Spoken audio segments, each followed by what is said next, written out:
আগামীকালকে আমাদের 14 গ্রামের প্রাণ, আমাদের 14 গ্রামের অহংকার, আমরা যাকে নিয়ে সারা বাংলাদেশ সারা পৃথিবীতে আমরা গর্ববোধ করি, সেই নেতা ডাক্তার তায়েব, ঠিক কিনা?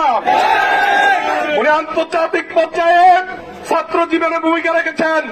বর্তমানে এসে বাংলাদেশ বিনির্মাণে পথহারা বাংলাদেশকে সঠিক পথ নির্দেশনার জন্য যিনি রিফর্ম কমিটিতে ভূমিকা রাখছেন, সংস্কার কমিটিতে ভূমিকা রাখছেন, জাতীয় এবং আন্তর্জাতিক অঙ্গনে বাংলাদেশকে একটি আধুনিক রোল মডেল বানানোর ভূমিকা রাখছেন, সেই নেতা ডাক্তার তায়েব, ঠিক কিনা?